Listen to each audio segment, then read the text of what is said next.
Como presidente de Nueva Economía Forum, tengo el placer de nuevo de darles la bienvenida al Fórum Europa, la tribuna que organizamos con la colaboración de Red Eléctrica de España, Asisa y BT. Hoy, como si fuera un ritual después de las elecciones, celebramos este análisis de las celebradas el pasado domingo con nuestros dos maestros, don Pedro Arriola, presidente del Instituto de Estudios Sociales, y don José Juan Toaria, también sociólogo y presidente de Metroscopia. Vamos a hacer una primera intervención muy panorámica, lo más breve posible, y luego entraremos en los distintos temas del tema. Profesor Arriola, ¿empieza usted?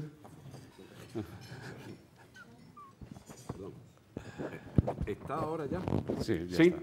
Buenos días. Profesor de nada, el profesor aquí, don José Juan Toaria. Quita. Bien.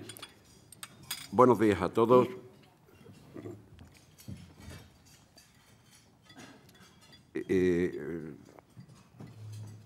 Cuando José Luis cumple ya un rito, una especie de tradición, que es que tras unos comicios, ya sean de ámbito legislativo, autonómico, europeos, ahora nos llama al profesor Toaria y a mí, pues siempre decimos lo mismo. Oiga, no intente que en 24 horas podamos hacer un análisis ni medianamente profesional y serio sobre los resultados electorales. Pero el impulso de José Luis es tremendo y bueno, pues aquí estamos. Y estamos con unos resultados y con un proceso que ciertamente a una buena parte de la ciudadanía le han sorprendido. Cuando no tenemos todavía tiempo para medir con tranquilidad lo que y un análisis más, insisto, más riguroso, pues debiera funcionar aquello que decía Pierre Daninos y que alguna vez ya he dicho en este mismo lugar: benditos aquellos que, no teniendo nada que decir, se abstienen de demostrarlo verbalmente. Dicho lo cual, pues el profesor Toaria y yo podríamos pasar a desayunar y a charlar con ustedes de cualquier otra cosa, de la final del otro día de la Copa de Europa y tal. ¿Por qué? Pues por una cuestión fundamental. Miren, las elecciones comienzan a prepararse la noche electoral de la elección anterior. Es decir, los partidos políticos empezaron a preparar la elección del año 2019 la otra noche, recogiendo datos, analizando datos y tal. Los que más profesionalmente nos dedicamos a estos oficios, empezamos ahora a trabajar con unos datos y nos llevaremos entre 3 y 4 meses. Entre otras cosas, nos falta un instrumento fundamental, y es que el Centro de Investigaciones Sociológicas empezará hoy o mañana una encuesta postelectoral amplia. Los partidos políticos no tienen dinero en estos momentos para hacer eso, los medios de comunicación tampoco, y dentro de un mes aproximadamente empezaremos a vislumbrar. Como primera visión general, ¿ha sido tan sorprendente? Pues para algunos sí. El profesor Toaria, la empresa que él preside, difunde, porque un periódico de mayor difusión en España, el periódico generalista, publica sus trabajos, y durante los primeros meses del año estuvimos viendo unas intenciones de voto que a mí me parecían muy coherentes. Y era una caída evidente, se veía por la participación y tal, pero un triunfo del Partido Socialista Obrero Español sobre el Partido Popular. Y no hace falta, ustedes saben mi trabajo en qué consiste y para quién, con quién tengo contratos. Pero la lógica era esa. Es decir, en mitad o algo más de la mitad de un mandato, cuando está la sociedad sometida a la crisis económico y social que padece España y otros países, no lo mismo que Francia, no lo mismo que Alemania, evidentemente, no lo mismo que el Reino Unido. La lógica sería que, no por ser el Partido Popular, sino por ser el partido en el gobierno en medio de una crisis de la que se puede estar saliendo, pero que todavía no está percibida por la mayoría de la sociedad, lo lógico es que ganará el principal partido de la oposición. Y eso lo puede después corroborar el profesor Toaria, es lo que decían las encuestas. Entonces, era lo que decía. Y de pronto, pues empezamos a ver que aquello se igualaba y que finalmente, al final de campaña del Partido Popular, volvía a plantarse en primer lugar y a ganar las elecciones, porque hay que decirlo. En una carrera de caballos hay uno que gana y otros que no. Bueno, aquí ha habido uno que ha ganado y otros que no. Pero dicen, pero ¿y la forma? Bueno, primer dogma, si es que hay alguno en esta regla. Cada elección es única e irrepetible. No empecemos a jugar con los resultados de ahora, intentando ver los que van a ser los resultados de las elecciones legislativas. Yo les propongo un ejercicio, lo tengo por aquí, pero no quiero tampoco entrar en muchos detalles. Ayer había un periódico de difusión nacional, periódico de mayor difusión nacional, donde había un colaborador que hacía ese bonito ejercicio. Oiga, ¿y si con estos resultados fueran elecciones legislativas? Oiga, ¿y si mi abuela hubiera tenido ruedas, hubiera sido una moto? Mire, es que eso no se produce nunca. Ese bonito ejercicio de traslademos estos resultados y veamos qué ocurriría si fueran elecciones legislativas, municipales. He visto ya publicados qué va a ocurrir en el Ayuntamiento de Madrid, en el de Sevilla, en el de Valencia. Bien, bueno, como ejercicio tiene su gracia. Yo les propongo un juego.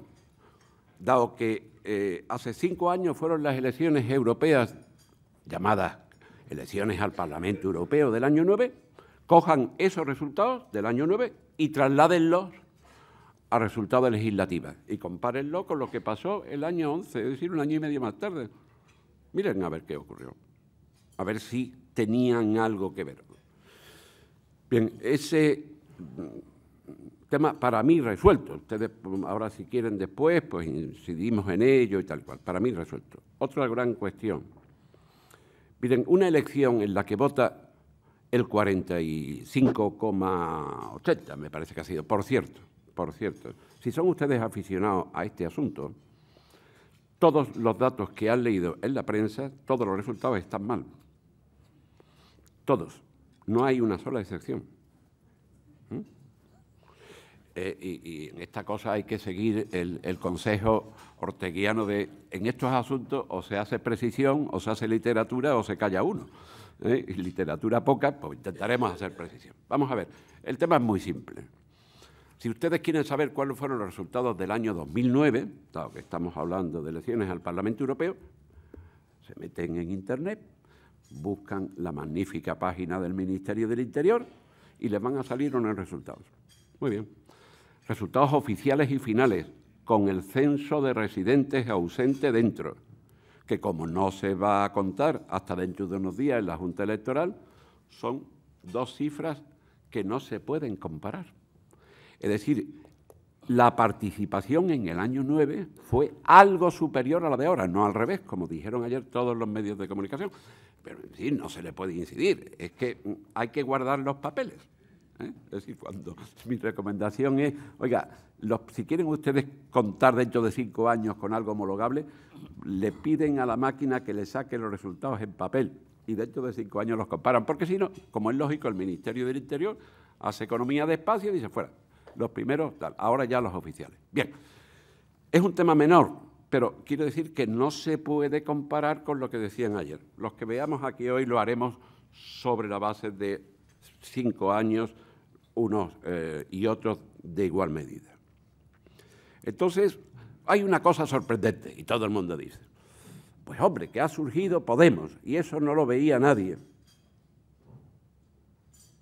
Bueno, yo como no hago encuestas, sino a mis clientes les solicito que compren encuestas y que encarguen, puedo decir algo que a lo mejor el profesor Tovaria, que preside una casa que hace encuestas, pues no, tal. Sí se veía lo de Podemos. Pues claro que se veía. ¿Y cuándo se vio? Esta mañana oía a alguien, es que cuando el CIS hizo su encuesta, Podemos no existía. No estaba en la plancha. Entonces, difícilmente podía decir las criaturas, no existía. Podemos salió, tendremos tiempo de hablar después de este asunto. Quien tenía que saber recibía un papel cada mañana y Podemos tenía un 3 fijo, como saben mis colaboradores, 3 fijos, no 5, 3 fijos, pero esto que de 0 a 5, pues no. Y el resto estaban, PP un poquito por encima, el PSOE un poquito por encima de lo que realmente han obtenido, y el resto, ¿cómo están? ¿Qué ocurre?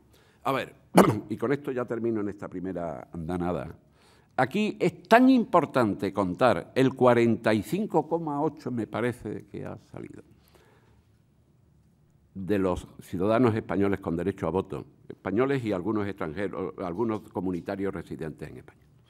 Como tan importante, insisto, ese 45 como el 55 que no ha ido. La historia es que faltan unos 9 millones de votos sobre una elección que vamos a considerar normal en participación, el 71,5, el 72, 71,7 si ustedes quieren, que fueron los resultados de las elecciones legislativas del año 11. ¿Qué ha ocurrido? ¿Y qué van a hacer? Bueno, esa es la gran cuestión.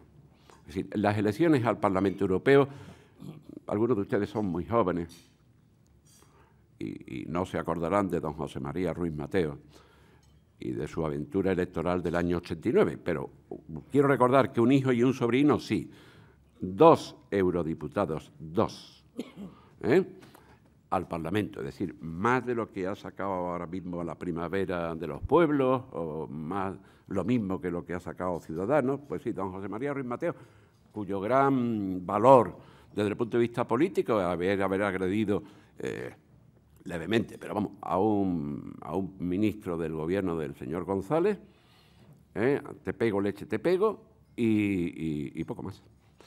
Estas elecciones, las elecciones al Parlamento Europeo, buena parte de los ciudadanos, no de ahora, no solo en España, la han usado para expresar su cabreo, su malestar, su tal. ¿Por qué? Porque son unas elecciones que no reparten poder. ¿Eso qué significa? Que el año que viene, por esta fecha, habrá unas elecciones donde puede cambiar o no el alcalde de su pueblo, el presidente de la comunidad de La Rioja. Eso ahora no pasa. Es decir, aquí había 20 y tantos diputados de una formación y ahora va a haber 18, otro que tenía también 20 y tantos o 16, va a tener 14 ahora y tal. Bueno, pues muy importante para la composición de los 751 eurodiputados que va a haber en Estrasburgo y en Bruselas, y poco más.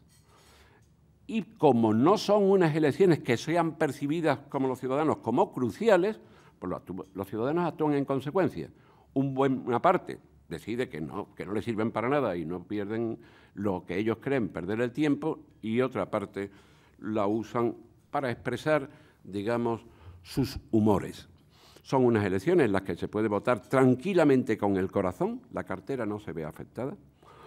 Excuso decirles, si viéramos el riesgo de ponerse en marcha algunos de los programas electorales que hemos visto en estas elecciones, ¿no? Entonces ya las criaturas se lo pensarían un poco más y tal. Bueno, entonces dejemos claro dos cosas. Uno, Comparaciones homologables, no vale. Legislativas y tal, ni presumir. No. Esta mañana he oído a alguien que decía, y don Alfredo Pérez Rubalcaba, bueno, es Rubalcaba, no don Alfredo, don Alfredo Pérez Rubalcaba ha tirado la toalla porque ya, con los resultados de estas elecciones, ya ha visto que no podría ganar las legislativas del año que viene. Estoy convencido que no sé lo que se le habrá pasado por la cabeza a Alfredo Pérez Rubalcaba. Desde luego esa estupidez no. O sea, ninguna anticipación. Y no les voy a citar el 11M y el 14M, con 3 días. No. Simplemente lo que les decía antes. Después, si quieren, veamos ejemplos. Miren las elecciones del 9 y lo que pasó el 11. Entonces, nada que ver, peras, con manzanas con manzanas. Podemos analizar por encima los resultados de estas elecciones. Y segundo, estos no son procesos electorales normales. Me refiero a las elecciones al Parlamento Europeo. Vean, si no, el Reino Unido, vean, si no, Francia, como países con sólidas democracias asentadas en el tiempo, en el que de pronto fenómenos atípicos, extraordinariamente extraños, como puede ser el fenómeno Le Pen o los antieuropeístas británicos, aquí salen con tal, y después se van diluyendo. Luego, sobre estas dos cuestiones, yo quiero después hacer alguna otra exposición, pero ahora, para rebatirme, que diríamos aquí, pues, el profesor Toaria. Pues muchas gracias. Pedro empezó diciendo que normalmente José Luis Rodríguez nos convoca al día siguiente a la elección y no tenemos tiempo de prepararlo. Esta vez Pedro consiguió torcerle el brazo y ponerlo el martes, con lo cual, bueno, pues algo más tiempo hemos tenido. Voy a intentar no decir aquello que Pedro ha dicho y con lo que estoy de acuerdo, porque no tiene sentido. Voy a seguir enlazando con algo que ha dicho que me parece importante. Las elecciones europeas, por desgracia, son elecciones desnaturalizadas, porque en casi ningún país, pero luego en el nuestro, los ciudadanos acuden a ellas pensando en que van a escoger, en este caso, un Parlamento que va a tener funciones nuevas que hasta ahora no tenía de cara a la conducción de Europa. Más bien es, como ha dicho Pedro, una oportunidad para expresar un desahogo. Entonces, a mí lo que me interesa es subrayar qué es lo que, a vista sociológica, podemos deducir de lo que ha pasado en estas elecciones. Estas elecciones han reflejado muy claramente lo que ya sabíamos por los sondeos regularmente publicados, y es que la sociedad española tiene un estado de enfado muy profundo y muy extenso.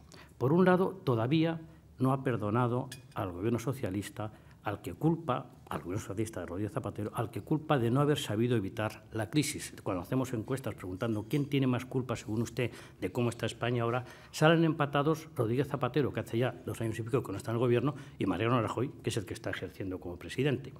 En segundo lugar, el enfado también es muy fuerte con el Partido Popular. Como ha insinuado Pedro, es un gobierno que ha tomado unas decisiones que pueden ser discutibles, y lo son, pero que en todo caso no han generado gran satisfacción en casi nadie, quiero decir, en casi nadie de la población corriente. Por lo tanto, lo que hay es una sensación de gran enfado, de gran desenganche emocional respecto de los dos grandes partidos. Es un desenganche muy interesante porque es la excepción española, si me permiten decirlo así. Si dentro de un panorama europeo en el que lo que ha llamado la atención y lo que los titulares de prensa han recogido es el ascenso de movimientos antieuropeístas, antisistemas, xenófobos, fascistas, cuasi fascistas, etc., en España el tipo de reacción de la sociedad ha sido muy distinto. Es un país, el nuestro, que en eso se diferencia para bien de lo que en conjunto ha pasado en los demás países que componen el club al que pertenecemos. Por ejemplo, en España el enfado, lo hemos visto regularmente en las encuestas, no es contra el sistema, no se cuestiona el sistema democrático, es contra el modo, la forma en que está funcionando el sistema. Hay una reacción muy fuerte no contra los partidos, sino contra la forma en que estos partidos, representados básicamente por los más prominentes, los que tienen más peso, es decir, el Partido Socialista y el Partido Popular, están organizados por lo que se percibe en ellos, y la sociedad lo dice de forma masiva, porcentajes que rozan la unanimidad, les acusan de esclerotización, de autismo, de falta de transparencia, de excesiva condescendencia con aquellos de sus miembros que hacen actos impropios, con la corrupción, un reflejo malentendido de solidaridad que lleva a proteger o a tratar de tapar en vez de a denunciar a aquellos de sus militantes, y es prácticamente en todos los partidos que han tenido alguna cuota de poder en España, no es un caso único de un solo partido. Si recorren el mapa de la corrupción, abarca a todos los partidos que han tenido responsabilidad. Están sin casos de corrupción los que nunca han gobernado, claro, no han tenido oportunidad tampoco de ceder a la tentación. Al mismo tiempo se acusa que son partidos cortoplacistas, que piensan más en el rédito inmediato electoral de sus decisiones que en el bien común, y sobre todo la crítica más fuerte, que es la más llamativa, es que han olvidado y han abandonado el espíritu de la transición. Esto es muy interesante porque ha pasado la transición ya casi 4 décadas. Media España no lo vivió, lo ha oído contar. Y entonces, cuando te dice el 80% que hace falta volver al espíritu, el 80% de toda la ciudadanía, que hace falta volver al espíritu de la transición, lo están diciendo personas de mi edad, o más mayores incluso, personas de media edad y jóvenes. Es decir, lo más llamativo es que los jóvenes, los que tienen de 18 a 35 años, dicen en la misma proporción que sus mayores que se echa de menos el espíritu de la transición, que no vivieron, pero que les hemos transmitido, les hemos contado, y que consideran que es uno de los fallos más graves que más añoran del actual sistema, de la forma en que funciona el actual sistema político español. Al mismo tiempo, tengo que decirlo, como no hay nunca opiniones tajantemente negras o tajantemente blancas, junto a este acta de acusación tan fuerte contra el modo en que funcionan los partidos, repito, no contra los partidos ni contra el sistema democrático, los españoles siguen pensando masivamente que sin partidos no hay democracia y que la democracia es el mejor sistema posible. Al mismo tiempo se reconoce que este sistema de partidos ha tenido sus ventajas, ha permitido una estabilidad en el gobierno que era desconocida, que es una excepción también en el contexto europeo. Por último, los 2 grandes partidos se han desgastado porque han estado ejerciendo continuadamente, alternándose durante 4 decenios el poder en unas épocas muy turbulentas, muy difíciles, y por lo tanto es comprensible ese desgaste. Entonces hay una crítica muy fuerte y al mismo tiempo un reconocimiento de que con todo el sistema propicia la estabilidad. ¿Por qué no hay en España esas reacciones antieuropeístas, antisistema o esos movimientos xenófobos? Bueno, en primer lugar, básicamente por 3 razones. Los españoles siguen, a pesar de todo y a pesar del descontento con decisiones de la Unión Europea, de la Troika, se sigue pensando que Europa es la solución. Es decir, el diagnóstico orteguiano ha sido asumido por la sociedad española y piensa que nuestro sitio es en Europa, que Europa es el contexto, el entorno al que pertenecemos, y eso está fuera de discusión. En segundo lugar, porque hay una sensación muy generalizada de agradecimiento a la Unión Europea. Es decir, los españoles son conscientes de todo lo que la Unión Europea ha aportado, de lo bien que en conjunto, con excepciones a veces importantes pero puntuales, España ha utilizado los recursos que ha obtenido por su pertenencia a la Unión Europea y, por tanto, se asocia a la Unión Europea con mejora generalizada de nuestro país. Y, en tercer lugar, porque los españoles asocian Europa con democracia, con bienestar económico. Es cierto que ahora estamos en una época de crisis muy dura, que está detrás de este clima de malestar, de bronca, de queja, de incomodidad de la ciudadanía. Pero al mismo tiempo los españoles reconocen que nunca en nuestra historia España ha estado mejor que en los últimos 3 decenios. Esto hay que entenderlo como una expresión, digamos, ponderativa, porque evidentemente ninguno de nosotros hemos vivido 400 años para poder comparar objetivamente y estamos ahora mejor que hace 300. Pero el hecho que se tenga la sensación de que no es posible que este país haya estado nunca mejor que estamos ahora, ya de por sí revela lo que los españoles piensan, cómo califica la situación actual. Por lo tanto, ese contexto de básica identificación con el sistema, de básico reconocimiento a lo que el sistema ha aportado, de clara e inequívoca e incuestionada identificación con Europa, es compatible y se da al mismo tiempo con un estado de profunda malestar, de profunda crítica, de profunda irritación de cómo está funcionando el sistema, no del sistema mismo. En ese contexto, la rebelión, entre comillas, a la española o la excepción española, es que los partidos que han surgido nuevos, Pedro ha hablado del más llamativo, los titulares al día siguiente han sido gran avance de Podemos. Ciertamente es llamativo porque ha pasado de 0 a 5 escaños y, claro, es pasar de la nada pues, a una cifra realmente llamativa. Pero con todo, yo una vez más, que no, él ha recordado el caso de Ruiz Mateos, las europeas están llenas de partidos fulgurantes que en una ocasión salen, tienen un éxito enorme, en el caso de Podemos, porque ha sabido conectar con un tipo de lenguaje, con un tipo de planteamiento que ha sido transversalmente bien acogido. Los datos previos que disponemos, como dice Pedro, hasta que no tengamos datos del CIS, la autopsia, si me permiten decirlo así, de la elección, no podemos saber realmente si la intuición que tenemos es correcta o no, pero la impresión es que ha sido un voto muy transversal. Es decir, que a Podemos le ha votado no solamente personas jóvenes de izquierdas más o menos radicalizadas, también personas de clase media. No hay más que ver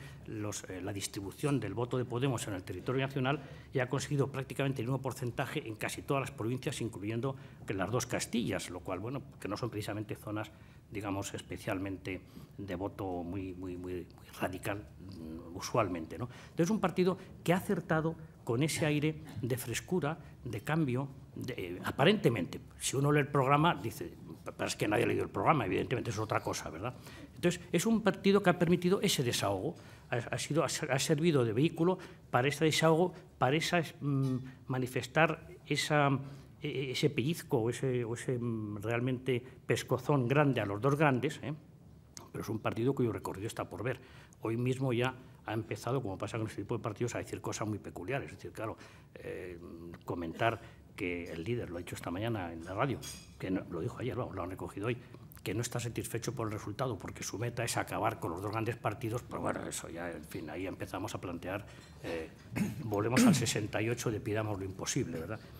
Entonces, básicamente yo diría que este es el contexto de la elección y es en el que hay que enmarcar todo lo que a partir de ahora podamos decir al respecto.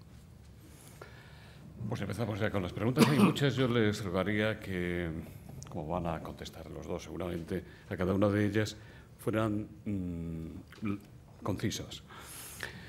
Sobre Podemos, bueno, hay muchas preguntas a las que ustedes ya han dado respuestas. Un partido sin apenas estructura como Podemos podrá presentarse a las municipales y autonómicas.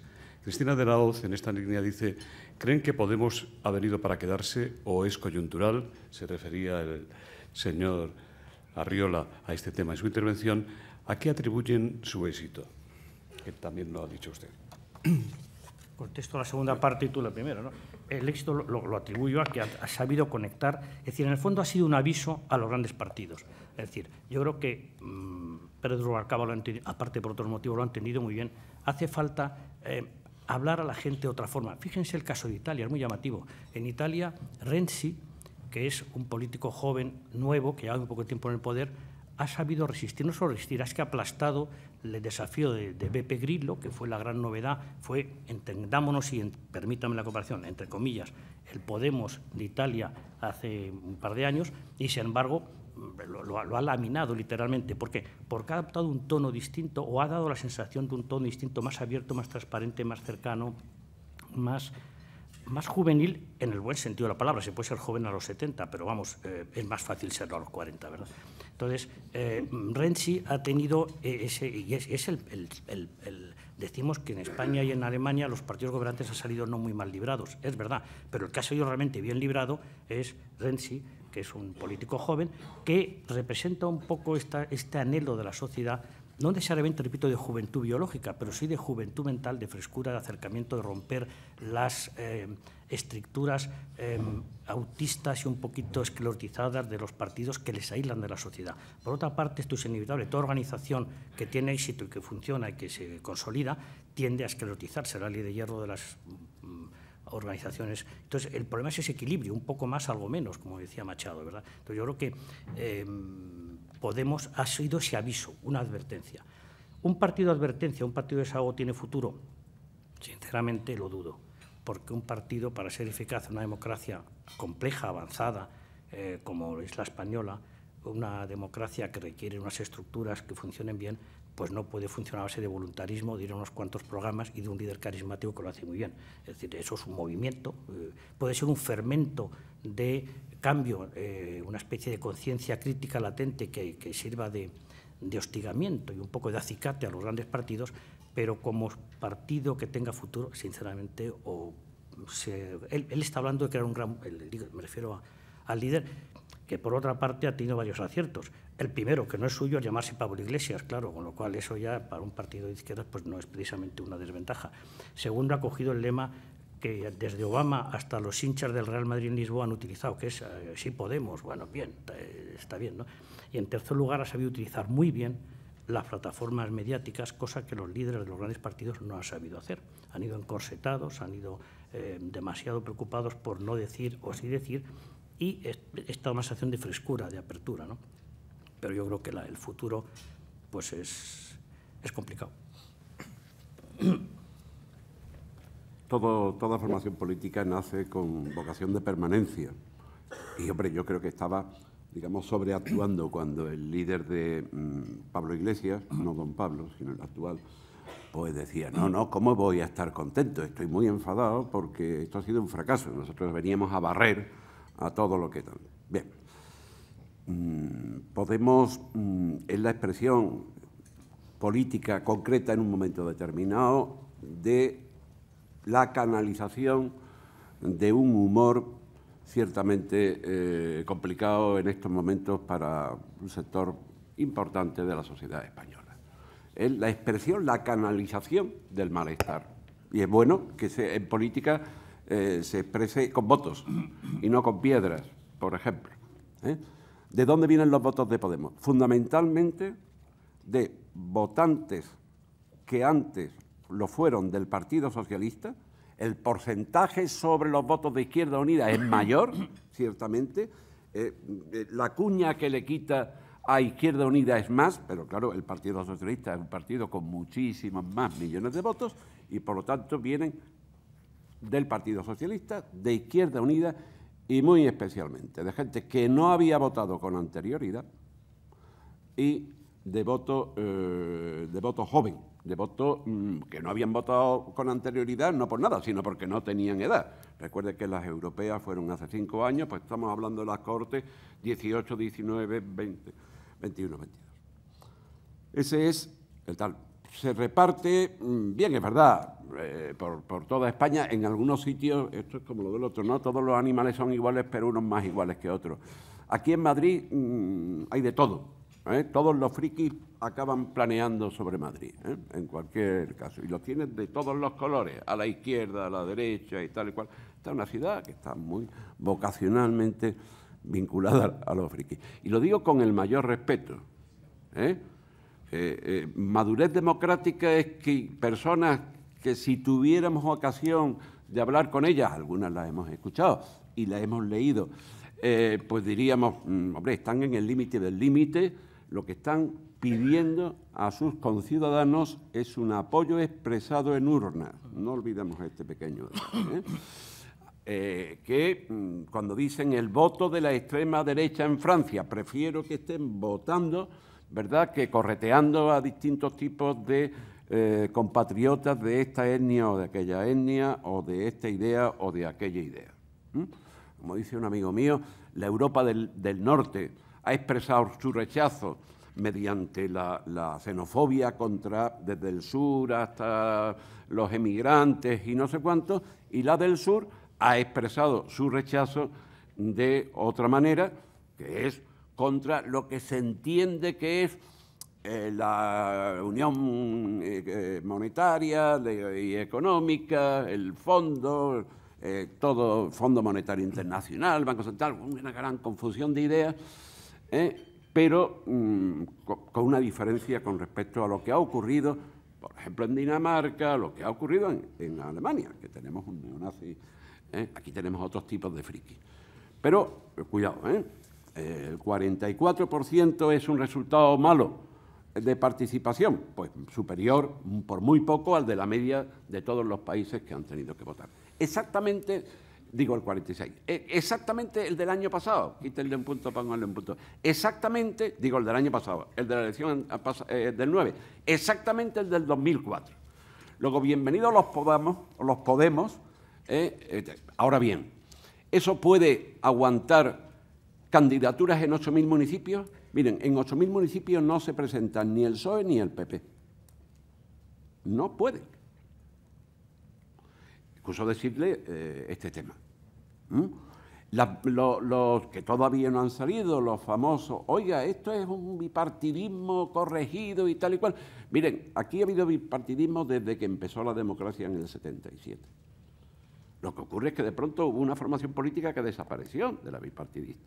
O sea, la UCD fue 77 y 79 partidos que con el Partido Socialista Obrero Español eran los dos partidos que sumaban mayorías y tal cual. Y después lo sustituyó primero AP y después PP. Digo que porque cambió de nombre. Ya había, lo que ocurre es que desapareció uno.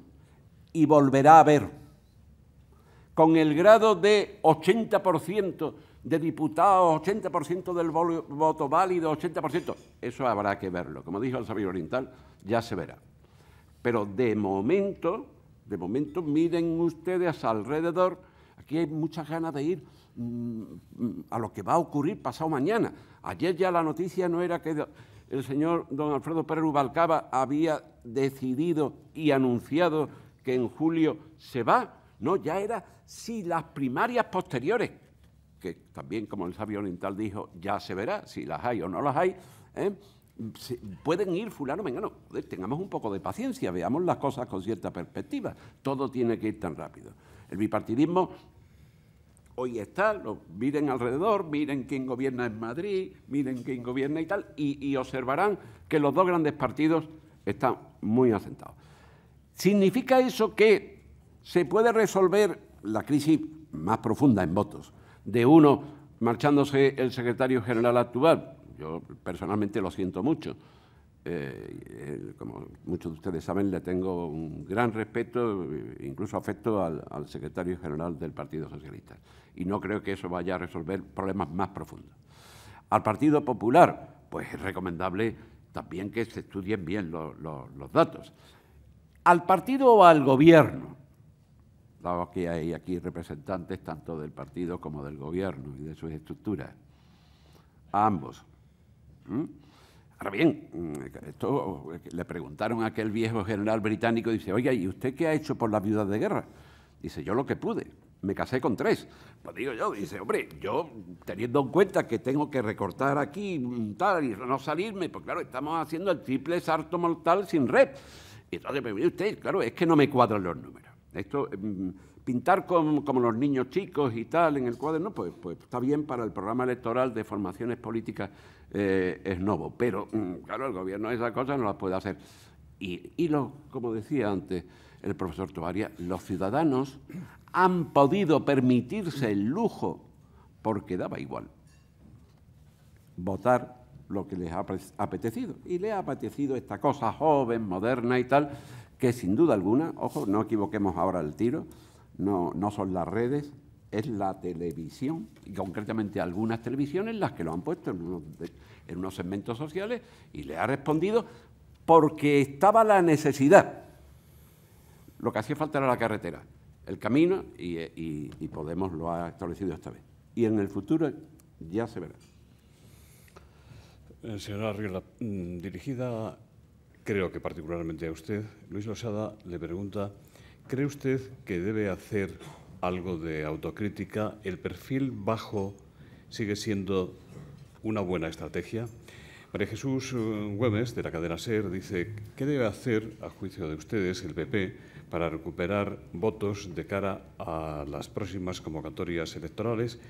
¿Qué cambios o en qué línea se deben realizar estos cambios? José Arce Rivas, de Serimedia, el resultado del PP, el 25M, ha sido solo un fallo de comunicación.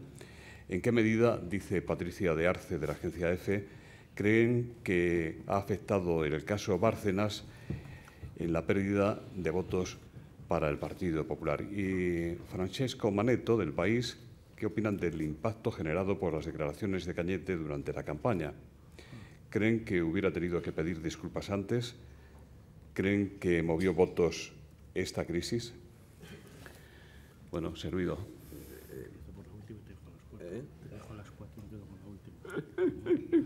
Sí, yo rogaría... ¿Lo del perfil bajo? No.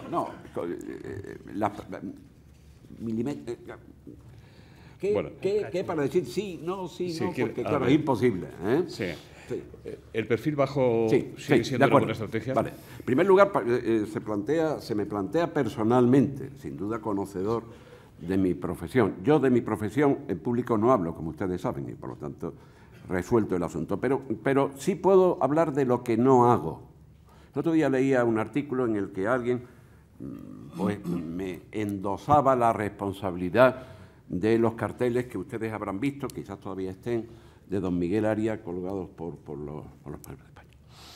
Y, bueno, yo en mi vida he hecho muchas cosas, no maté a Manolete y tal, pero bueno, por estas cosas que pasan, algunas veces a uno los reúnen en un comité y le preguntan, y otras veces no he tenido nada que ver con el cartel, y si hubiera tenido que ver no lo diría, pero la verdad es que no, por lo tanto a cada uno que se le atribuya su responsabilidad. Yo no voy a hablar, por supuesto, en nombre del Partido Popular, pero sí alguna reflexión sobre el perfil bajo, con la ayuda de un profesor. Vamos a ver. Mire, lo que más define, lo que más aclara sobre las actitudes ante el voto son la percepción de la situación económica, la percepción de la situación económica personal, en segundo lugar, la percepción de la situación política y, por último, el tiempo que el gobierno, de lo que sea, ayuntamiento, comunidades autónomas, lleven el poder. ¿De acuerdo? Y entonces, ¿qué es el perfil bajo? Miren, este es un país que se ubica en el centro izquierda, que si votaran como se definen, la derecha en este país no hubiera ganado nunca las elecciones, nunca. Y lo ha en 2 veces por mayoría absoluta, en el 2000 y en el 2011. En la última le sacó a su siguiente 4 millones de votos. Y cuando uno se enfrenta a la pregunta, oiga, en esta escala, entre el 0 y el 10, por favor, sitúese. Y se sitúan en el 4-7. Y ahora sitúe los partidos políticos. Y a su vez a los que votaron a unos determinados partidos políticos se lo ubican. Y entonces uno ve que el PP es un partido excéntrico, en el sentido literal del término. Dice, ¿y esto cómo pueden ganar? Ah, misterio. ¿De acuerdo? Ahí estamos los llamados perfiles. Las personas los doctrinarios especialmente, las personas que tienen mucha carga ideológica, critican, con toda la razón del mundo, que algunas veces los partidos, los gobiernos, adopten posiciones más, ¿cómo llamaríamos?, eclécticas. Bueno, pues simplemente sería a comprobar los más ideologizados y los más estrictamente cargados de furor doctrinario, cómo están en el mapa cuando hay que recoger los votos. Y después me das más porque es que es que son muchos. Paso yo. Sí. Vamos a ver, has preguntado lo de si las declaraciones de Arias Cañete, digo por contestarla yo porque eso a Pedro le va lógicamente. Vamos a ver, ¿afectó a la intención de voto? Sí, lo sabemos porque hicimos un sondeo no publicado para el diario El País antes de las declaraciones, después de las declaraciones, y sí hubo un efecto perceptible muy claro. Como ha dicho Pedro, por cierto, él me llama profesor todavía todo el rato y yo, el Pedro, parece que es que lo hace para que parezca yo mayor, no por otra razón. Vamos a aclarar ese tema. Claro, bien. Evidentemente. Bueno, te llamo José Juan, o te llamo a ti profesor Arriola, ¿no? No, como bien ha dicho Pedro, antes de empezar la campaña, los sondeos daban una pequeña ventaja a favor del PSOE. Lo publicó El País, que es donde salen nuestros sondeos, y parecía que había un práctico empate, pero con una ligera ventaja del PSOE. Empieza la campaña, aquello se equilibra y empieza a haber un empate-empate con una pequeña ventaja a favor del PP. Y así empieza la campaña, con una ventaja quizá estimada, de 1,5 puntos, 2 puntos a favor del PP. Se producen las declaraciones, no al día siguiente, porque como el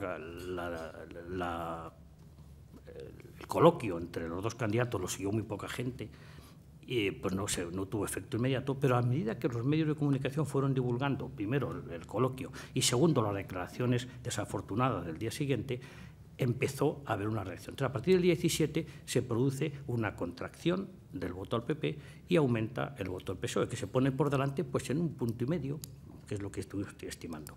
Eso dura un cierto tiempo y a medida que se acerca el día electoral va refluyendo y se llega casi a una situación de mucha igualdad. De la última estimación que hicimos, que coincide con la que Pedro por su parte había hecho, es que aquello estaba en el filo de la navaja, que había una situación de mucha igualdad, que se rompió a última hora con los resultados que sabemos. Y aquí permíteme que haga un inciso, si me lo permites, José Luis. ¿Por qué los sondeos no detectamos con tanta finura lo de Podemos dentro de, como ha dicho Pedro, él sí, y le costó más de un berrinche, por lo que me ha contado, él sí estimó que se sacarían 3 escaños, nosotros dijimos que 2, 3, sacó 5. Bueno, hay una cosa muy interesante. 2 días antes de la elección, el 49% de los españoles decía que seguro iba a votar. Y cuando digo seguro, quiero decir que hemos preguntado de varias maneras para poder filtrar y quedarnos con aquel núcleo que cabía pensar que pasara lo que pasara iban a votar. Luego votó el 46%, pero bueno, se acercaba mucho. Pues bien, entre ese casi mitad de españoles que decían que con certeza iban a votar, 2 días antes el 22% decía que no sabía por quién lo haría. Y eran, como creo que coincido con la descripción de Pedro, son votantes que dudaban entre los partidos que entendían protesta contra el PP y contra el PSOE, que podían ser IU, que podía ser UPyD, que podía ser Podemos. Y al final se decantaron por Podemos. No se pudo percibir antes porque creemos, la encuesta postelectoral del CIS lo aclarará, que fue una decisión muy de última hora. Bien, volviendo al tema de Arias Cañete, por lo tanto, sí tuvo un efecto. Se palió porque la campaña duró. Si lo hubiera dicho 4 días antes, pues probablemente hubiera tenido un efecto más claro. Segundo, ¿debió pedir disculpas antes? Creo que sí. Creo que en democracia, y ocurre en general, cuando un líder dice algo que es un exabrupto, que él mismo luego lamentó, lo normal es decirlo en el acto, y cuanto antes mejor. ¿Algo más? ¿Qué más tenemos? Bueno, vamos a pasar, porque bueno, pasamos. Como ustedes hablan de todo al mismo tiempo, pues es difícil saber lo que está pendiente y lo que está por venir. Diciendo que somos indisciplinados. Rubalcaba tira la toalla. ¿Es lógica esa reacción? ¿Las primarias abiertas pueden ser la solución? Es algo que preguntan. Y Ángel Negro, de Antena 3, ¿qué falló en la estrategia electoral para que los dos grandes partidos hayan perdido 5 millones de votos? ¿Creen que el PP ha manejado bien la campaña electoral? La primera, como Pedro ha dicho, que tiene mucho cariño, yo también, por cierto, a Pérez Rubalcaba se la dejo a él, pero la segunda, yo creo que el resultado no tiene que ver con la estrategia electoral, tiene que ver con lo que ya hemos dicho, es decir, las europeas solo movilizan a una parte, a la mitad del electorado, y van ya con un estado de ánimo, que es el que hemos intentado describir, que les predispone a votar como votaron. La estrategia electoral afecta muy poco, es una cosa menor. Echarle la culpa o achacar el resultado a una estrategia de un tipo o de otro, yo creo que es rizar el rizo. Lo de Rubalcaba, pues no, vamos, yo no me siento en condiciones de juzgar. Creo que ha sido un líder importante en la democracia española. Le ha tocado lidiar en una etapa muy difícil. Creo que es un hombre, uno de los políticos más inteligentes, honestos y competentes que hay en el país. Otra cosa es que haya tenido el acierto o las oportunidades de tener acierto que probablemente merecía, ¿no? Pero lo que vaya a pasar, pues francamente, es fin de sentar, como decía Pedro, en la bola de cristal que ni él ni yo le garantizo que tenemos y no tenemos mayor condiciones para saber qué va a pasar. No nos dedicamos a la futurología. En cuanto al secretario general, lo estrictamente político, desde luego, libertad, como no podía ser de otra forma, como cualquier ciudadano, a la hora de decir qué quiere hacer de su futuro. Vamos a ver, Alfredo Pérez Rubalcaba es un dirigente político de amplia trayectoria, que, para decirlo claramente, yo me hubiera sentido absolutamente tranquilo si hubiera sido presidente del Gobierno de España. Me podría gustar más, gustar menos, pero dormiría tranquilo. Perdón, don Pedro, el PP, que usted conoce muy bien, ¿echará de menos al señor Rubalcaba a la hora de afrontar los necesarios pactos? Eso de los necesarios pactos yo no lo sé, porque ni yo ni nadie, pero que lo echará de menos, estoy convencido. ¿En qué sentido? Como se echa siempre a una persona con categoría, eso que llamamos hombre de Estado, es una persona que ha sido vicepresidente del Gobierno, ministro de Interior, portavoz del Gobierno, con 2 presidentes del Gobierno y 8 años por medio y tal, tiene algo muy acreditado, que es la capacidad y la experiencia. Y eso, pues habrá que ver si lo tienen otros, y entonces nos tranquilizaremos más o nos tranquilizaremos menos. Todo tiene sus ventajas, supongo, para el partido y sus inconvenientes. Figuras nuevas, jóvenes y tal, cuidado. A la hora de gobernar, ya sea en solitario, ya sea con otros, porque el Partido Socialista tiene costumbres de gobernar con otros, y no precisamente con el Partido Popular, véase Andalucía, hay que tener, digamos, cuidado con las novedades. Más cosas. ¿Qué lectura hacen ustedes de los resultados en Cataluña? Eso es muy bonito. Ajá. Eso es muy bonito. Vamos a ver. Yo comprendo y además, a ver, entiéndanme, los que profesionalmente nos dedicamos a estos temas, pues nos alegra muchísimo que unos días, cada X tiempo, todo el mundo le interesen estos temas. Ya les anuncio que pasado mañana, cuando empecemos a trabajar a fondo, ya nadie se interesará, pero bueno, a cada uno se dedica a lo que se dedica. ¿Qué ha ocurrido o qué pasa en Cataluña? Mire,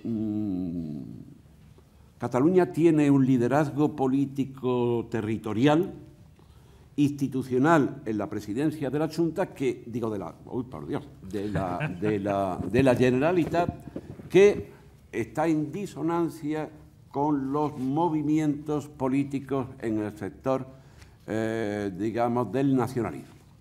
Bueno, no lo he podido decir más largo.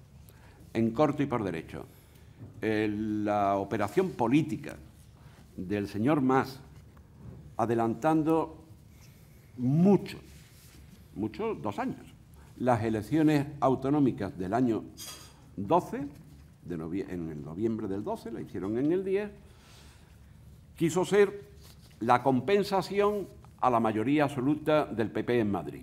¿Qué significa esto? Hombre, en el año 96 al 2000, el apoyo de CiU, pues, por pacto, escrito ante notario y publicado, pues fue compensado, digamos, por unos apoyos también del gobierno. Bien, pues bueno, alguien pudo hacer en su cabeza, el PP va a ganar en el 11. Yo he leído en el periódico que le publica encuestas al señor, en el mes de julio del año 10, una diferencia de 12,5 puntos o más. Al final, como recordarán ustedes, acabó en 16 puntos y 4 millones de votos. Entonces, pues como va a ganar, pero sin mayoría absoluta, dijo alguien, bueno, pues no importa, nosotros apoyaremos al PP en Madrid, el PP que ya nos está apoyando, no se olvide ese dato, ya nos está apoyando para sacar adelante los presupuestos de la Generalitat, año 10, año 11, o sea, sobre los años 11 y 12, bueno, y así la vida. Pero la vida dio mayoría absoluta y entonces hay que hacer algo nuevo. ¿Y qué hago? Pues lidero un proceso que me lleve a la mayoría absoluta de forma inmediata. Tengo 62 diputados, me voy a buscar en los 69. Muy bien, estupendo. Y si sale, sale. Y si no sale, no salió. Y entonces, en lugar de pasar de 62 a 69 o 68 que le hacían falta, pasó de 62 a 50. Y empiezan las marchas verdes. A dar pedales para que la bicicleta no se caiga. Y eso tiene riesgos. Y ahora mismo estamos todos en un riesgo, porque alguien no hizo bien los números. Y ahora hay unos resultados que, ¿qué vienen a decir? Gran expectación que en Cataluña el voto ha sido, el incremento de votos muy importante. Prácticamente igual no es tal. Pero También fue muy importante la caída de la participación en el año 2009, y no se ha dicho. Igual que también fue grande la caída de la participación en el año 2009 en el País Vasco, y no se ha dicho. O en Navarra, y no se ha dicho. Es decir, las regiones que ahora han incrementado la participación son las que antes más habían perdido. Y lo primero, todos lo que debemos hacer es alegrarnos porque se incremente la participación en Cataluña. En unos niveles sorprendentes, ¿no? Todas están por debajo del 50. Y ahora los que de más han ido a votar, y ahora el más, a no es el presidente de la Generalitat, ¿de dónde vienen? Pues mayoritariamente del sector soberanista. CiU, yo todavía, CiU, especialmente Esquerra Republicana, claro, Esquerra Republicana ha puesto ahí la gorra y está dejando que lleguen los votos. Entonces, ¿qué ocurre? Tengo mis dudas sobre los votantes de Iniciativa per Catalunya Verds, etcétera, etcétera. Ahí habrá de todo y por su orden. ¿Qué ocurre en el futuro? Pues nada. Hoy el presidente de la Generalitat, después de los resultados de Cataluña, sigue siendo el señor Mas. El alcalde de Barcelona sigue siendo de CiU. El presidente del Gobierno de España se está yendo a Bruselas a negociar con sus colegas el futuro del reparto del poder en la Unión Europea, y don Alfredo Pérez Rubalcaba ha anunciado su retiro. Para bien o para mal, hay otras cosas de las que ocuparse. Tenemos ahí todos un problema.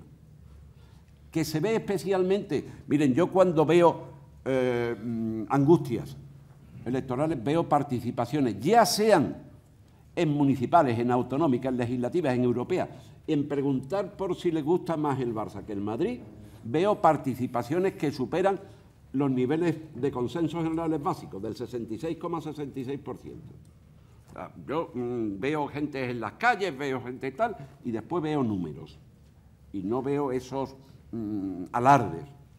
Muy bien, ha incrementado la participación, algo más sabemos, pero no nos vengamos aquí a vendernos maquinaria averiada. Eso no es una consulta. La consulta sí se produce, da la impresión que no, será la que sea, pero otra vez lo de delante, peras con peras, manzanas con manzanas, los gorros cada uno en su sitio, no mezclemos. Señor Tarea. Sí, yo simplemente iba a aportar unos cuantos datos. Fíjense que en estas europeas, que como ha dicho Pedro, en Cataluña, al final ha votado el 47,6%, 10 puntos más que la otra vez, que votó el 37,6%, o sea, mucho más bajo que la media española. Lo que ha arrojado, si sumamos los votos de CiU y Esquerra, que son claramente los dos partidos que han optado por la vía soberanista, uno al 100%, el otro con alguna reticencia, suman el 45,5%. Claro, a esto hay que añadirle o no los votos de ICV. Digo o no porque, como también ha sugerido Pedro Arriola, lo que sabemos por las encuestas recurrentes, nosotros hacemos todos los meses un sondeo en Cataluña, los votantes de ICV están a favor de la consulta porque uno de los éxitos grandes mediáticos del presidente Mas ha sido convertir un derecho difuso, ambiguo, que no tiene sujeto o titular claro, como es el derecho a la autodeterminación, en un derecho individual, el derecho a decir, es decir, el derecho a la libertad. Claro, es un cambio semántico maravilloso, porque ha convertido, repito, algo que no se puede aplicar porque no tiene titular obvio, en algo que todo el mundo se siente concernido. El derecho a decir es el derecho que yo le... Pero usted está diciendo cada 2 años, hay elecciones continuamente. Entonces, los votantes de ICV están a favor del derecho a decidir, sea lo que eso sea, pero no están a favor de la independencia. Por lo tanto, claro, sumar esos votos, pues es ambiguo. Pasa igual como con con el PSC. El PSC, que ha quedado en la mitad de los votos que tuvo en el 2009, se explica en gran medida porque sus votantes masivamente se consideran tan catalanes como españoles, más españoles que catalanes, y solo catalanes una mínima fracción, son masivamente contrarios a la independencia y tienen unos dirigentes que llevan peleándose 2 años sobre si son independentistas o no y si apoyan o no el soberanismo, con lo cual lo más normal es que pasen, es decir, se desentiendan de esos dirigentes. Entonces, el PSC reflotará cuando los dirigentes se molesten en leer las encuestas, no ya las nuestras que publicamos, las propias del CEO, del CIS catalán, para decirlo así, donde viene eso, es decir, el CIS catalán ve claramente que los votantes del PSC no están en sintonía, o mejor dicho, los dirigentes del PSC no están en sintonía con sus votantes. Por lo demás, ¿ha avanzado el soberanismo en Cataluña? Nosotros llevamos haciendo encuestas casi 2 años. Les puedo decir que no, eso está bloqueado. ¿Es una buena o una mala noticia? Pues no lo sé, porque que una cosa se enquiste quiere decir que no ha ido a más, pero tampoco ha ido a menos. Entonces es un problema que está ahí, que hay que resolver, que hay que afrontar, pero que en modo alguno es una ola que vaya creciendo. El propio CEO, el CIS catalán, ha podido demostrar que de los que ahora se definen como independentistas, la mitad lo son desde hace año y medio. Es decir, son independentistas de la última ola, ¿verdad?, de recién llegados. Los neoconversos tienen una característica por lo general, que tienen poca paciencia. Se hacen conversos porque piensan que algo va a pasar y conviene estar apuntado. Si no pasa, lo más probable es que se desenganchen. Los independentistas de verdad en Cataluña son en torno al 22%. Los mismos que cuando Eugenio Galdón, que está aquí, nos encargó una encuesta a Juan Linz y a sus discípulos hace ya 30 y tantos años, se definían como independentistas, y el independentismo en Cataluña ha subido marginalmente. El independentismo puro y duro, no el circunstancial y, digamos, por conveniencia. Por lo tanto, ¿que hay un problema? Sin duda alguna. ¿Que hay que hablarlo? Sin duda alguna. ¿Que debemos pasar la página aquello que Ortega dijo, la conllevancia? Yo creo que hay que ir más allá de conllevarlo. Pero claramente quienes asocian lo que está pasando ahora con lo que pasó en el 31 con Macià y con Pains, yo creo que, bueno, como escribió Marx, las cosas se repiten la historia 2 veces, una como tragedia, la otra como farsa. Yo no diría que esto es una farsa, sí diría que es algo anacrónico. Es decir, cuando Europa está hacia la convergencia, hacia la eliminación de fronteras, la atenuación de identidades nacionales, cuando 2/3 de la población catalana e incluso de los votantes de CiU se definen tan catalanes como españoles, pretender jugar la carta del soberanismo, de la independencia, de la identidad nacional excluyente, creo que es un error simplemente histórico, anacrónico, que va contra el sentir de la sociedad. Vamos a finalizar. Lo digo por los datos, no digo mi impresión personal. Vamos a finalizar ya con un tema. Madrid. Constantino Mediavilla, editor del Grupo Madrid Diario, dice, se dirige especialmente a Arriola en esta pregunta. ¿Cómo valoran los datos de Madrid, sin extrapolar? ¿Resiste Madrid y resiste mejor la capital que la comunidad? Contaba con que el granero del voto madrileño se comportara así, y dirigida también al profesor Toaria, ¿valoran las posibilidades de un gobierno tripartito en Madrid, PSOE más IU más Podemos? ¿El miedo del electorado a esa posibilidad podría salvar al PP? Bien. No lo sé. Claro, insisto en lo de antes. A ver, cada elección es un mundo, única e irrepetible. Les voy a proponer, por lo menos a quien ha hecho la pregunta, un ejercicio rápido. Miren, las primeras elecciones al Parlamento Europeo en España fueron el año 97. Y para animar, eligieron una fecha que coincidía con elecciones municipales y autonómicas, para que la primera aparición en escena en Europa no fuera chocante, a la baja. Y efectivamente, tuvimos un nivel de participación lucido del 60 y tantos %. Mismo día, a la misma hora, una al Parlamento Europeo, una a los municipios y en otra urna a la comunidad autónoma. Sáquenlas. El ordenador, facilísimo, Ministerio del Interior. Miren lo que sacó, por ejemplo, el PP, dado que se está preguntando por el PP, en el Parlamento Europeo y en las municipales. No hay que extrapolar, ¿eh? Mismo día, a la misma hora.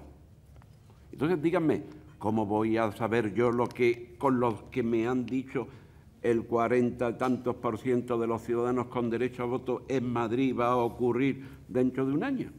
No lo sé. Y como yo, por mi mano, no han pasado encuestas en las que tuviera posibilidad de acceder a sus tripas, pues nada más que decir, no sé cómo me va a pasar. Es decir, no tiene nada que ver, insisto, aquí tenemos a todos los frikis del mundo, y los frikis entran, salen, se revuelven, etcétera, etcétera, en cuanto a movimientos. Pero miren, aprovechando y como vamos terminando, creo que es importante. Toda elección, que es única, irrepetible, etcétera, etcétera, se produce en un contexto. Las elecciones del año 9, recuerden el año 9, ¿eh? El año 9 es la economía del país entra en una caída profunda y, si mal no recuerdo, está entre el 3,5 y el 4 de pérdida de actividad, que es una barbaridad. Y el peor momento de destrucción de empleo y crecimiento del paro en España en las últimas décadas es el último cuatrimestre del 8 y el primero del 9. O sea, horroroso. Elecciones en el mes de junio. Muy bien. ¿Y cómo creen ustedes que estaba el domingo pasado? Es decir, ¿cómo estaba la situación en paro, empleo, cotizantes a la Seguridad Social en el 14? Dado que aquello era el año 9, la leche. ¿Mejor o peor? Pues miren, es que después del año 9, que fue malísimo, vino el 10 y el 11 y el 12 y el 13. Y en todos esos años, ha crecido el paro, ha caído el empleo, han caído los cotizantes y tal. Y hasta hace nada, estamos hablando en cotizantes de la Seguridad Social hace 3 meses, estamos hablando del paro registrado, han caído desde hace 5 y tal, no ha vuelto la cosa a compensarse y a subir. Nada, una pequeña tontería de nada. Si en el año 9 el paro registrado era, cuando hubo elecciones, 3.600.000, ahora era 4.600.000. Una pequeña tontería. Digo, sí. Había en Eurostat 1.800.000 parados más, en la EPA nos daba 1.800.000 parados más también, el número de cotizantes caía a 1.600.000. Objetivamente, los datos no la percepción de la realidad en las encuestas y tal, no. Los datos nos dicen que ahora España en esos terrenos está peor. Y hay más cosas. Hay, ya hemos dicho, más parados, menos trabajo, tal. Y además a los funcionarios, 2 millones y pico entre tal y familias y tal y cual, en el año 10 empezó la movida, les bajaron los sueldos un 5% de media, algunos llegaban hasta el 12, otros estuvo en el 2 y tal. Sigo, después un año le quitaron la paga extraordinaria. Sigo, los pensionistas les congelaron las pensiones en el año 10, ¿lo pudieron recuperar después? No. Sigo, vean, sumando millones de ciudadanos, millones, ese es el contexto. Y lo demás son literaturas. Y los ciudadanos, sobre todo cuando no hay, que es importantísimo ver el objeto que decían los de la Facultad de Derecho, ¿no? El objeto. Bueno, ¿el objeto cuál es? Pues mire usted, esta es una elección singular y responden al objeto. Y con este contexto, que muy brevemente, lo único que está mejor que entonces, ¿saben ustedes cuál es? Las expectativas de futuro. Tanto en lo que antes hacía el ICO, el Índice de Sentimiento del Consumidor, que ahora hace ya el Centro de Investigaciones Sociológicas, como las propias encuestas del Centro de Investigaciones Sociológicas del mes de abril y tal, indican que la percepción de futuro es mejor que la que había en el año 9. Todo lo demás, irá mejorando, es de suponer, pero hoy objetivamente está peor. Pensaban que el mensaje, evidentemente sólido, estamos en una fase de recuperación, iba a tener una traslación inmediata, porque era evidente, no era evidente, porque había tal. Y creo que merece una parte de la profesión que se dedica a la investigación social mediante encuestas, se merece que se diga algo por ella. Los que ahora lo podemos decir, porque no hacemos encuestas. Digan, es que todo era un desastre. Miren, las encuestas son fotografías aéreas de un momento de la realidad. Captan lo que pasaba ahora, no hace una semana ni hace 2. Es decir, el consenso de todas las grandes casas encuestadoras españolas. La semana anterior, domingo 7 del año 2004, daban 5,5 puntos a favor del Partido Popular. Que los que teníamos tracking veíamos que iba subiendo, porque esas encuestas se habían hecho casi una semana antes.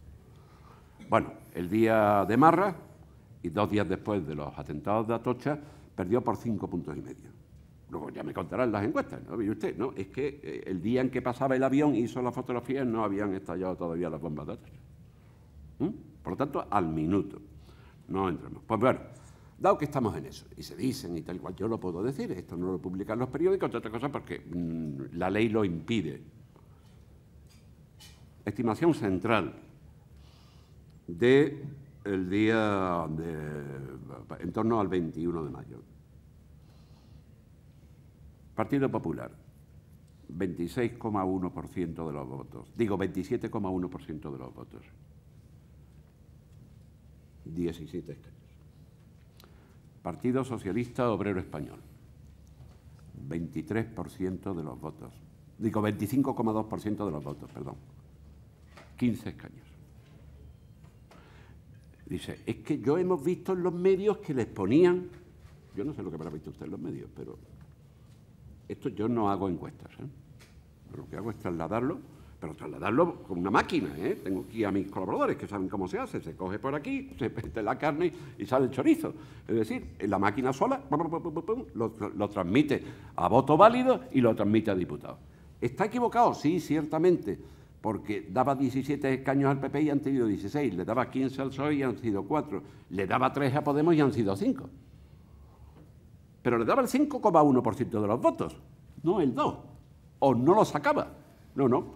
Y cuando decía IU, pues el 10,26, ha sacado el 10% de diputados. La UPyD, pues le ponía 5 en vez de 4. Bueno, pues, ¿qué le vamos a hacer? A CEU, pues ahí han bailado CEU y Esquerra, 2-3, 3-2. Bildu, BNG, es decir, los pueblos deciden y no sé cuánto, 1, la primavera 1... Y los ciudadanos, uno que han sido 2. Profesor Toaria, pongamos para finalizar que hablamos de Madrid de nuevo. Yo no hablo ni para atrás. No, Madrid va... madrileño. Sí, soy madrileño. Tú eres de Sevilla. No, yo soy sevillano. Claro. Vamos a ver, Madrid, la pregunta que me han hecho, entiendo que se refiere a los sondeos previos, no a las elecciones. Como bien ha dicho Pedro, de estas elecciones no podemos extrapolar o no debemos extrapolar nada para elecciones municipales, autonómicas o generales. Pero como sí tenemos sondeos recientes con motivo del 2 de mayo y del 15 de mayo en Madrid, lo que indican es que hoy por hoy ha habido una contracción importante del voto popular en Madrid. Habría, como dice Pedro, son fotos aéreas, que es una buena metáfora. Yo suelo decir que somos cartógrafos, que definimos el territorio, pero no decimos lo que va a pasar. Definimos el mapa. Y el mapa hoy por hoy en Madrid es que el PP no tendría mayoría absoluta de voto, que la conjunción de otros partidos, no sé si Podemos, puesto que él mismo ha dicho que no hará nunca pactos con el PSOE, pero en fin, la conjunción de otros partidos podrían tener mayoría absoluta, pero está por ver. Hoy por hoy el voto está muy fraccionado, pero no hay elecciones convocadas, por lo tanto simplemente es un dato puntual de este momento a reservas de lo que ocurre de aquí al día de las elecciones. Pues en nombre de Asisa, de Red Eléctrica de España y de BT, el presidente de esta última compañía en España, don Jacinto Cabestany, va a despedir el acto. Muchas gracias, señor Toaria, señor Arriola, por tan interesante charla de análisis. Bueno, la única reflexión que se me ocurre un poco es, siguiendo un poco la metáfora que han hecho también de Italia, es que quizás los dos grandes partidos españoles sí deberían pensar un poco en rejuvenecerse. Así que muchas gracias y nos vemos en las próximas elecciones.